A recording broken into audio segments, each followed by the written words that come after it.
Hello everyone, this is me making a Valentine's card.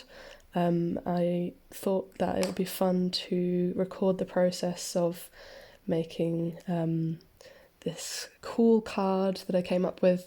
The theme is like cherubs and hearts and ribbons, and you'll see as I go like what kind of design I come up with. I'm using this paper called Khadi paper. It's spelled Khadi papers. I'll put a picture of it up actually so you can see. And it's just this really nice like cotton, 100% cotton paper. It's 320 GSM, and to start I just teared it into a A5 size, so then the actual card itself would be A6. So it's quite a small card, but I feel like sometimes it's quite nice working on something a bit small because otherwise it can be a bit overwhelming, it being really massive. So I'm now drawing out the design, and I start off with like the most important thing in my mind, which is the message, which is like just to say Happy Valentine's Day. And before I started recording, I was trying to think of some other kind of like exciting thing to say on the card, like I don't know, some kind of like more personal message. And yeah, maybe like if you did your own one you could do that, but I started getting a bit stressed about it, and I was like, you know what, I'm just gonna say Happy Valentine's Day and that's fine. I think sometimes like the thing that stops me with making stuff, and like especially cards as well, is like just overcomplicating it and trying to make it like the best card that I've ever made in my entire life. So yeah, sometimes it's better to just go with what is simple. So now I am just trying to make the ribbon design look cool, and I quite like to kind of give shapes a bit of flow. It's nice to just kind of like have that movement, and I think sometimes it's really hard to describe to like, so if you're someone who hasn't done much kind of art or illustration or anything before, it's really hard to describe that kind of like the importance of flowing something around the page and kind of giving having like a direction for the eye to go in. But if I make more videos or if you come to one of my classes, then I can definitely explain that in more detail. I guess with this video it's more of like a kind of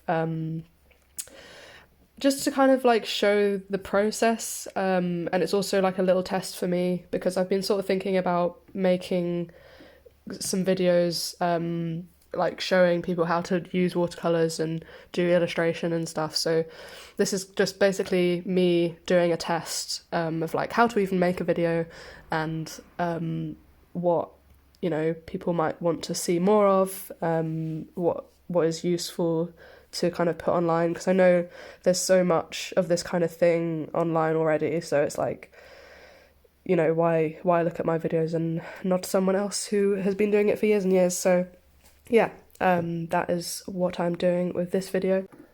So here I'm kind of happy with the overall design that I've just made. I think there's just like a few adjustments that I'm going to make. I'm making this voice recording like after painting, so I'm just kind of watching and trying to remember what I did. But basically I start rubbing out some different bits and bobs and just fixing it. So yeah, just fixing it, trying out different letters. Sometimes I quite like mixing capital letters with lowercase letters. I just feel like there's something really nice about kind of like when you see kids writing and they're not really sure what the difference is between capitals and you know, small letters. I quite like to kind of play with that childish type of text.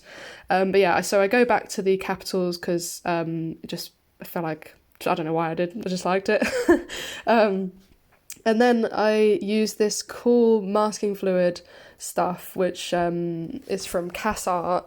It's basically like it's kind of like a fineliner, and you can just draw with it, and it's really, really handy. Definitely recommend giving it a go.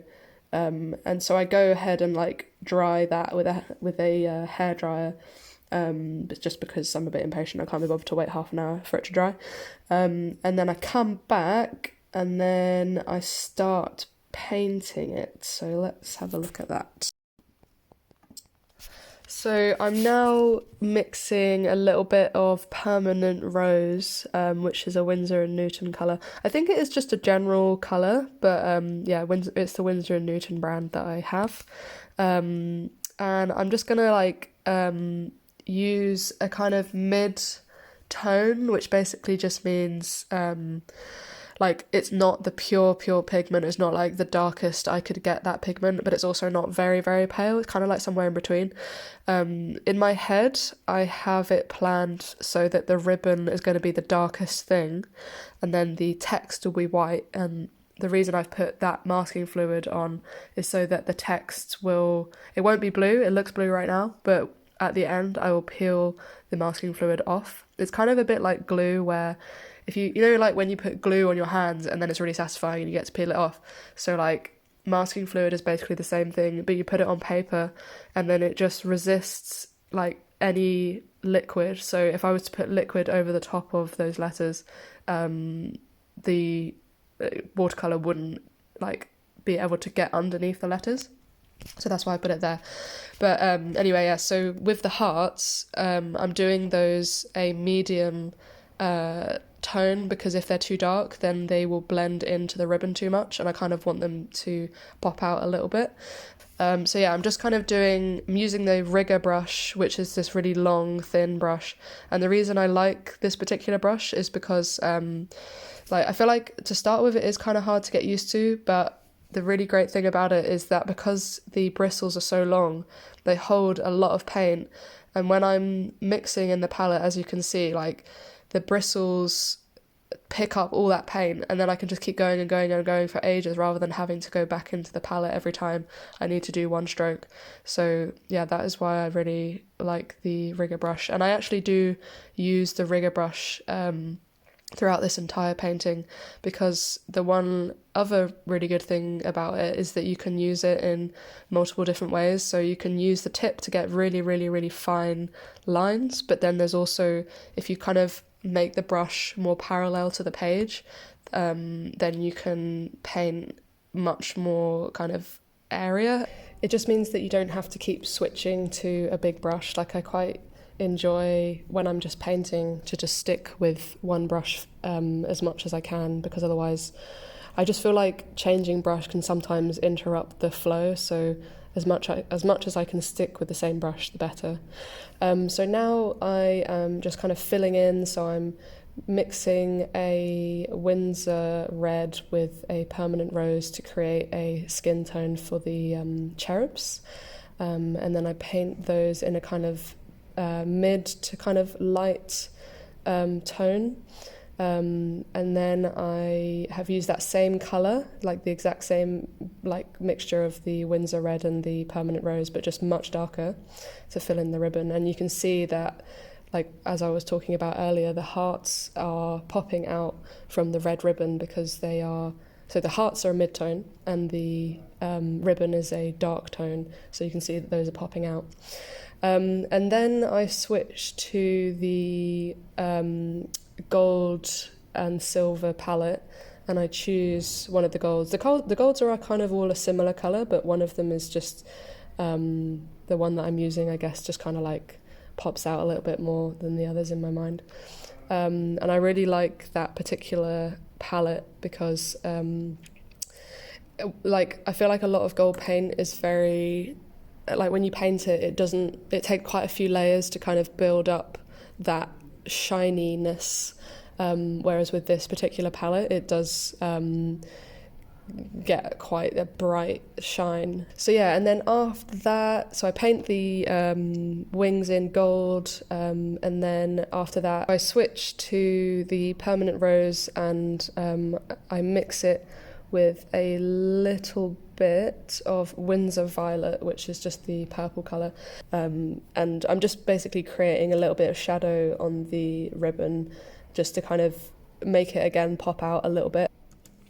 So now we've got to the stage where I'm just removing any leftover pencil lines, and I've still got the masking fluid on there, and this is the really, really satisfying bit because basically you just get to like peel it off and reveal what is underneath. And then when you rub it off, just don't use your nail. If you just use the pad of your finger or a rubber to take it off, then that is the best way. Yeah, just really don't use your nail because it will rip off the paper. This is kind of the final stage, and I just felt like there was a bit of a gap at the top. I think it's really hard to explain why I'm adding that heart, but I think the main thing is like if you look at the negative space where you can see the white behind the angels and the ribbons and the hearts, that one area was an area where there was quite a lot of white, whereas in the rest of the image there was nowhere else that had that much white. So I just felt like it would be way more balanced if there was that heart there, and it would kind of work much better with the negative space there.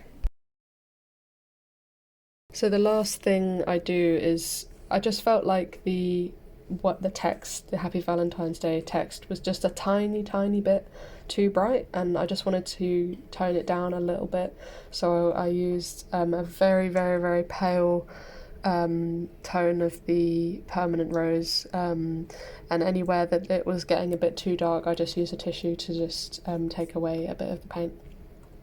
So yeah, thank you for watching this video. If you've got to the end, then I hope you enjoyed. And yeah, hopefully I will make more videos. As I said before, this is kind of like a test to just try out making videos and seeing how I feel about it and whether people are interested in it. And if you need to know any of the materials, I will put all the information in the description. So yes, thank you.